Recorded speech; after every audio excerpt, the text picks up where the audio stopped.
दोस्तों mister chips को चैटरिस ने ऑफर कराई थी स्कूल आकर संभालने की। तो वो सुबह 10:30 बजे अपना कोट पहनता है, अपना मफरल पहनता है और स्कूल चला जाता है।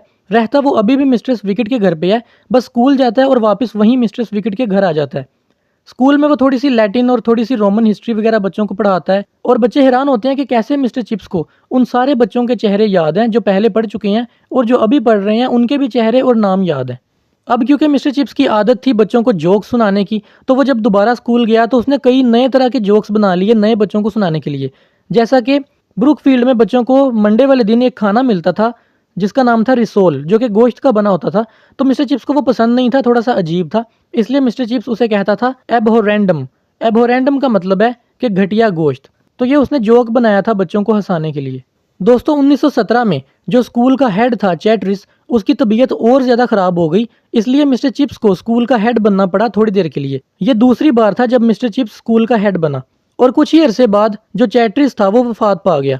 अब चैटरिस के मरने के बाद जो गवर्नर्स हैं उन्होंने मिस्टर चिप्स को कहा कि आप थोड़ी देर के लिए स्कूल को और संभाल लें। तो मिस्टर चिप्स ने कहा कि हाँ मैं ज़रूर संभालूंगा, लेकिन आप ऐसा मत कीजिएगा कि मुझे ऑफिशियली स्कूल का हेड बना दीजिए। ऐसा ना करिएगा, मैं थोड़ी देर के लिए स्कूल संभाल लूंगा, क्योंकि मैं अपने आप को इस काबिल नहीं समझता कि मैं स्कूल का हेड बन के रहूं।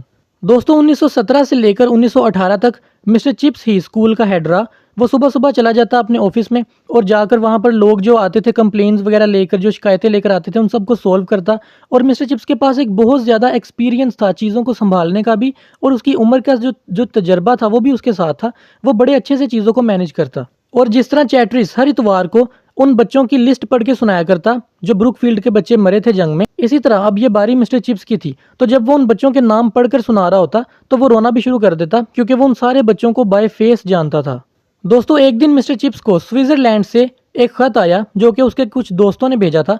वो खत जो था वो इस तरह लिखा गया था ताकि कोई आम बंदा उसे पढ़े तो उसे समझ ना आए, लेकिन मिस्टर चिप्स जो था उसे थोड़ी बहुत उस खत की समझ आ गई। दोस्तों उस खत के अंदर एक आदमी था मैक्स स्टेफल, उसकी इन्फॉर्मेशन थी कि वो मर चुका है। अब जो मैक्स स्टेफल था वो ब्रुकफील्ड में थोड़ी देर पढ़ा कर गया था, जो कि जर्मनी का रहने वाला था। अब जर्मनी के साथ क्योंकि जंग चल रही थी तो इसलिए खत को बड़ा खुफिया तरीके से लिखा गया था।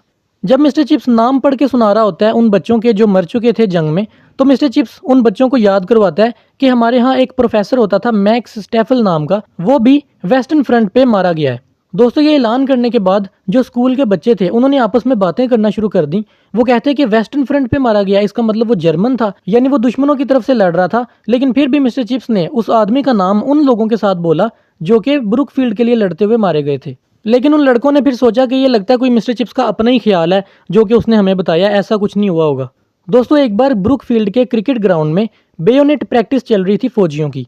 बेयोनेट प्रैक्टिस यानी जो बंदूक के आगे एक जो खंजर लगा होता है उसके साथ लोगों को मारने की प्रैक्टिस चल रही थी, जिसके बारे में मिस्टर चिप्स से पूछा गया। तो मिस्टर चिप्स ने कहा कि मुझे लगता है कि ये बहुत ही घटिया तरीका है किसी आदमी को मारने का। अब मिस्टर चिप्स की ये बात भी फैल गई जिस तरह मिस्टर चिप्स की हर बात स्कूल में फैल जाती है। तो लोग जो हैं वो मिस्टर चिप्स को प्री वॉर कहना शुरू हो गए, यानी एक ऐसा आदमी जो जंग से पहले का है। क्योंकि वो जंग से पहले का है इसलिए वो जंग में लोगों को हर्ट होता नहीं देख सकता, लोगों को मरता नहीं देख सकता, उसे बस मोहब्बत आती है। जिस तरह वो जर्मन आदमी के बारे में जो कि यहाँ पे प्रोफेसर था उसके बारे में मोहब्बत शो करता है, हालांकि वो दुश्मनों की तरफ से लड़ रहा था फिर भी। अब इसके क्वेश्चन आंसर्स करते हैं। मैं सोल्व क्वेश्चन स्क्रीन पे दिखाऊंगा, आप रोककर या स्क्रीनशॉट लेकर आराम से पढ़ लें।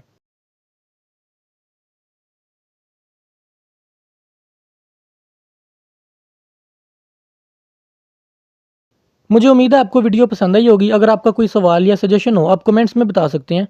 तो मिलते हैं अगली वीडियो में।